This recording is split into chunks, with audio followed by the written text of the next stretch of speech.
Hello बच्चों। तो मैं अभिलाष सिंह आपका स्वागत करता हूं इस YouTube चैनल चाणक्य वाले गुरुजी में।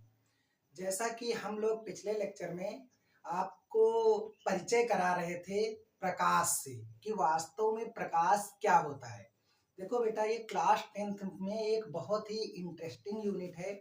इसमें हम बहुत ही अच्छे से जानेंगे कि कैसे कैसे लाइट के क्या क्या प्रॉपर्टीज हैं, क्या क्या उसके गुण हैं। तो मैं केवल पिछले लेक्चर में आपको लाइट से परिचय करा रहा था कि प्रकाश है क्या। मतलब इस संसार को समझने के लिए हमारे पास 5 ज्ञानेंद्रियां हैं, 5 ऑप्टिकल नर्व्स हैं, जिसमें से आंख एक ऐसी ऑप्टिकल नर्व थी जिसकी सहायता से हम इस संसार को देख सकते हैं। लेकिन इस संसार को देखने के लिए हमें आंखों के साथ साथ कोई और माध्यम चाहिए, वही माध्यम प्रकाश कहलाता है। तो बेटा, आज मैं थोड़ा सा उसके आगे चलता हूँ और आपको बताता हूँ। जैसे मैंने बताया था कि प्रकाश तरंग के रूप में मैंने आपको बताया था कि प्रकाश रे के रूप में चलता है, किरणों के रूप में चलता है, यानी सीधी रेखा में चलता है। तो आज मैं बता रहा हूँ आपको कि प्रकाश एक प्रकार की विद्युत चुंबकीय तरंग है। तो यहाँ से स्टार्ट करते हैं कि प्रकाश एक प्रकार की एक विद्युत चुंबकीय तरंग है। अब बोलिए, विद्युत चुंबकीय तरंग क्या होती है? विद्युत चुंबकीय तरंग क्या होती है? तो बेटा, सबसे पहले आप ये समझिए कि तरंग तरंग तो आप समझते हैं ना, ऐसे ऐसे। तो तरंग क्या होती है? तरंगे दो प्रकार की होती हैं बेटा। तरंग कितने प्रकार की होती हैं? 2 प्रकार की होती हैं। एक तरंगे होती हैं यांत्रिक तरंगे। कौन सी तरंगे? यांत्रिक तरंगे। एक होती हैं यांत्रिक तरंगे और एक होती हैं विद्युत चुंबकीय तरंगे। तो अब हम आपसे बात करें कि यांत्रिक तरंगे कौन सी होती हैं। तो यांत्रिक तरंगे बेटा वे होती हैं, जैसे आपको मैं बताता हूं। आप आज जाइए और कहीं तालाब के पास जाइए। तालाब के पास जाइए और एक पत्थर उठाइए और तालाब में ऐसे खूब कस के फेंकिए। तो पत्थर से क्या होगा? पत्थर जहां गिरेगा उससे एक लहरें ऐसे ऐसे ऐसे ऐसे स्टार्ट होंगी और वो लहरें कहाँ तक जाएंगी? लहरें किनारे तक चली जाएंगी। और वही काम आप करिए, अपनी छत पे जाइए और छत से हवा में एक ऐसे फेंकिए पत्थर, फिर देखिए क्या कहीं लहरें जा रही हैं? यानी आप समझ गए होंगे कि उन लहरों के लिए, उन तरंगों के लिए किसी ना किसी चीज की आवश्यकता है, किसी ना किसी माध्यम की आवश्यकता है। तो बेटा, ऐसी तरंगें जिनको चलने के लिए किसी न किसी माध्यम की आवश्यकता हो, उन्हें क्या कहते हैं? यांत्रिक तरंगे कहते हैं। मतलब जैसे हम लोग बोल रहे हैं बेटा, तो वो भी कैसी तरंगे हैं? यांत्रिक तरंगे हैं। एक अच्छा 9 में एक टॉपिक है ध्वनि, तो कभी बताऊंगा।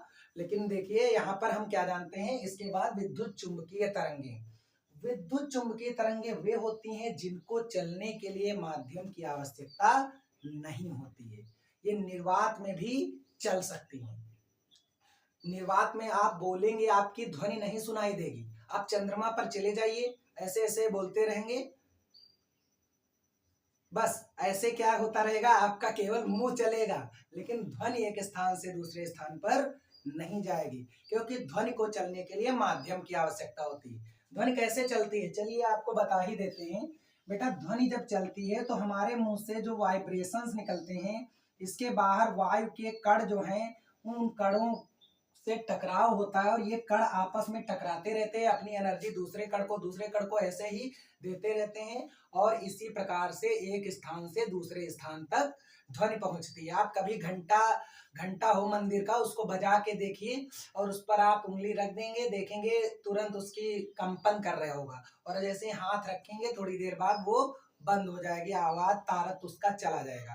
तो बेटा, यानी ये तरंगे जिनको चलने के लिए माध्यम की आवश्यकता हो, वो क्या कहलाती हैं? यांत्रिक तरंगे कहलाती हैं। और जिसको माध्यम की आवश्यकता ना हो, वे विद्युत चुंबकीय तरंगे होती हैं। अब बेटा, विद्युत चुंबकीय तरंगों के कुछ भाग होते हैं, ध्यान से देखिए। विद्युत चुंबकीय तरंगों के भाग। तो विद्युत चुंबकीय तरंगों के कुछ भाग होते हैं, होती हैं लघु तरंगे। क्या होती हैं? लघु नहीं, सॉरी बेटा, क्या होती हैं? सबसे पहले दीर्घ तरंगे। दीर्घ तरंगे, दीर्घ तरंगों के बाद आता है गामा किरणें। गामा किरणें यानी गामा रेज। उसके बाद आता है बेटा एक्स किरणें, यानी एक्स किरणें हो गई, एक्स रेज। उसके बाद बेटा आ जाता है पराबैंगनी किरणें यानी अल्ट्रा वायलेट रेज। पराबैंगनी किरणें। पराबैंगनी किरणों के बाद क्या आ जाता है? पराबैंगनी किरणों के बाद आ जाता है दृश्य किरणें, जिनको बोलते हैं हम विजिबल रेज। दृश्य किरणें बेटा यही भाग है, इसको जरा ध्यान से देखिए। मैं ये क्यों बता रहा हूँ, इसका भी एक बहुत बड़ा रीजन है। आप लोग बस थोड़ा सा देखते रहिए अच्छे से, और अगर वीडियो अच्छी लगे तो वीडियो को लाइक, शेयर और सब्सक्राइब जरूर करिएगा। देखिए बेटा 6 नंबर पे जो आएगा वो क्या आएंगी? अवरक्त किरणें। अवरक्त किरणें। फिर इनको अवरक्त किरणों को बोलते हैं इंफ्रारेड। बेटा अब इसके बाद जो 7 नंबर पे आएंगी उन किरणों को हम क्या कहते हैं? अवरक्त के बाद हमारी आ जाती है माइक्रो तरंगे। माइक्रो तरंगों के बाद माइक्रो तरंगों के बाद क्या आ जाता है? 8वें नंबर पे मैं कह सकता हूँ रेडियो तरंगे। रेडियो तरंगे। और इसके बाद जो आती हैं वो होती हैं हमारी लघु तरंगे। लघु तरंगे।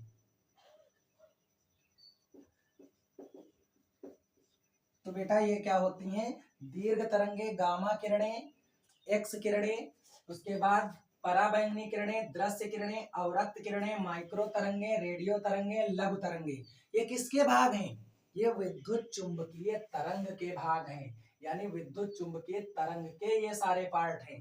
तो बेटा इन सारे पार्ट्स में से मैं आपको बता दूं कि इनकी जो हमारी ये ऊपर वाली 4 भाग देख रहे हैं, इनकी तरंगदैर्ध्य जो होती है वो तरंगदैर्ध्य कुछ होती है 4000 एंगस्ट्रम से कम। अब बेटा ये क्या होता है ये मैं आपको बताऊंगा कि एंगस्ट्रम क्या होता है और तरंगदैर्ध्य क्या होता है, ये मैं आगे आपको डिस्कस करने वाला हूं। इसके लिए आप बिल्कुल परेशान मत होइएगा। इसके बाद जो दृश्य किरणें होती हैं इनकी तरंगदैर्ध्य कुछ होती है 4000 एंगस्ट्रम से। ये मैं लगभग में बता रहा हूं बेटा। दृश्य किरणें, प्रकाश किरणें 3900 से 7800 एंगस्ट्रम आप देखेंगे, लेकिन मैं लगभग में बता रहा हूँ 4000 एंगस्ट्रम से 7800 एंगस्ट्रम तक होती हैं। और उसके बाद ये जो हमारे पास 4 हैं इनकी क्या होती है 7800 एंगस्ट्रम से अधिक। 7800 एंगस्ट्रम से अधिक यानी 7800 एंगस्ट्रम से अधिक होती है किसकी तरंगे?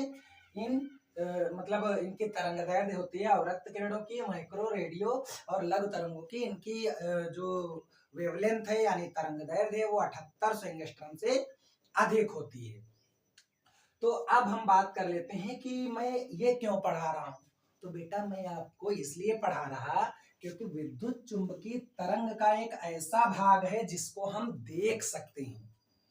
और बेटा विद्युत चुंबकीय तरंगे ही निर्वात में चल सकती हैं। सारी प्रॉपर्टीज जो मैंने लिखाई हैं वो मान के चलिए एक हिसाब से विद्युत चुंबकीय तरंगों की हैं। और विद्युत चुंबकीय तरंग का ही एक भाग है विजिबल रेज यानी दृश्य किरणें। तो बेटा यहां से मैं एक प्रकाश की नई डेफिनेशन आपको बताता हूं कि विद्युत चुंबकीय तरंगों को, फिर से बताता हूं, विद्युत चुंबकीय तरंगों का वह भाग जिसे हम देख सकते हैं प्रकाश कहलाता है। समझ में आया? फिर से सुन लीजिए बेटा, विद्युत चुंबकीय तरंगों का वह भाग जिसे हम देख सकते हैं प्रकाश कहलाता है।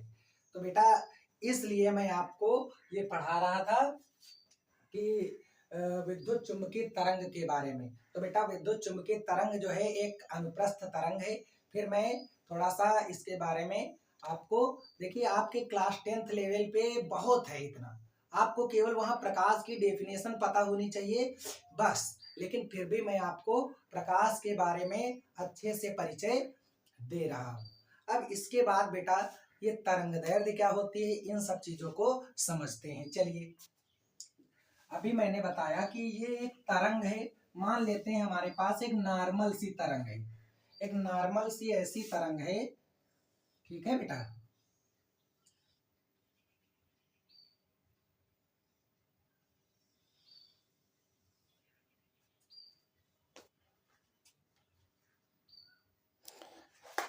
एक हमारे पास एक नॉर्मल सी तरंग है। अगर आप लोगों ने बेटा कक्षा 9 में ठीक ठाक से फिजिक्स पढ़ी है तो वहां पर आप इतना जानते होंगे कि इसे हम कहते हैं स्रंग। स्रंग यानी क्रस्ट बोलते हैं, इंग्लिश में क्रस्ट, इसको क्या बोलते हैं, स्रंग। बेटा एक बात बताइए, अगर आप हिंदी इंग्लिश मीडियम से हैं तो मैं ज्यादातर वर्ड्स को बता दूंगा, मैं लिख नहीं रहा हूँ बस। अब ये जो होता है इसको बोलते हैं बेटा गर्त। गर्त को बोलते हैं इंग्लिश में ट्रफ। ये है गर्त, गर्त को बोलते हैं ट्रफ। और ये क्या है, स्रंग, इसको बोलते हैं क्रस्ट, क्रस्ट। तो बेटा ये क्या है, ये एक तरंग है। और ये क्या दिखा रहे हैं, इधर विस्थापन को दिखा रहे हैं, डिस्प्लेसमेंट को दिखा रही है, और इधर क्या दिखा रहे हैं, मान लेते हैं हम क्या दिखा रहे हैं, समय को दिखा रहे हैं।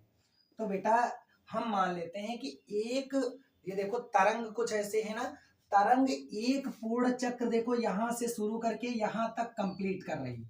मान लेते हैं प्रकाश कुछ इस तरीके से चल रहा है, तो बेटा क्या है, ऐसा क्या है, अगर यहां से यहां तक प्रकाश आया, इसने एक चक्र एक तरंग के रूप में जैसे ही पार किया, या कोई तरंग है, प्रकाश की बात छोड़िए, मैं केवल तरंग की बात कर रहा हूं। अगर एक तरंग यहां से यहां तक आए तब उसने देखो एक पूरा साइकिल कंप्लीट कर लिया। लेकिन एक पूरे साइकिल में उसने जितनी दूरी तय की, उसी दूरी को बेटा कहते हैं तरंग दैर्घ्य। और इसको इस लेमडा चिन्ह से, यानी यहाँ पर अगर ना दिखाई दे रहा हो तो ऐसे देख लें बेटा, ये क्या है, जैसे एक चक्र यहाँ पर पूरा किया तरंग ने, तो इस तरंग की लंबाई को ही क्या कहते हैं, लेमडा। मैं साधारण भाषा में कह सकता हूं कि तरंग के एक चक्र की लंबाई को क्या कहते हैं, क्या कहते हैं, तरंग दैर्घ्य कहते हैं। या फिर बेटा ध्यान से देखिए, दो न्यूनतम या दो निकटतम श्रृंगों के बीच की दूरी को क्या कहते हैं, तरंग दैर्घ्य कहते हैं। इसे लेमडा से प्रदर्शित कर सकते हैं, या ऐसे भी कह सकते हैं दो निकटतम गर्तों के बीच की दूरी को तरंग दैर्घ्य या लेमडा कहते हैं। ठीक, अच्छा एक और डेफिनेशन बना सकते हैं, मैं ये भी कह सकता हूं, किसी भी तरंग पर स्थित दो निकटवर्ती वे बिंदु जो समान कला में हों, उनके बीच की दूरी को क्या कहते हैं, तरंग दैर्घ्य कहते हैं। तो एकदम सिंपल सी बात है, एकदम नॉर्मल सी। तो ये क्या हो गई, तरंग दैर्घ्य हो गई। तरंग दैर्घ्य के बाद हम लोग जानते हैं क्या होगा, अब हम लोग जानते हैं कि आवृत्ति, क्या जानना चाहते हैं, आवृत्ति। आवृत्ति को बेटा फ्रीक्वेंसी कहते हैं। तो फ्रीक्वेंसी क्या होती है, फ्रीक्वेंसी यानी एक तरंग एक सेकंड में कितने चक्र लगा रही या कितने कंपन कर रही है, उसको क्या कहते हैं, आवृत्ति। Number of cycles in 1 second is called frequency. तो बेटा एक सेकंड में मान लो जैसे एक तरंग हो, वो कितनी लगा दे, 100 चक्र लगा दे, तो हम कहेंगे उसकी आवृत्ति कितनी है, 100 है। 100 और उसका मात्रक होता है हर्ट्ज, 100 हर्ट्ज है। ठीक है बेटा, क्या बोल देंगे, उसकी आवृत्ति कितनी है, 100 हर्ट्ज है।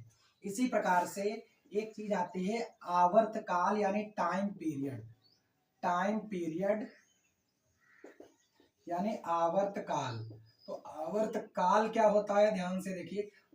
तो आवर्तकाल बेटा क्या होता है, आवर्तकाल होता है किसी भी तरंग द्वारा एक चक्र पूर्ण करने में लिया गया समय।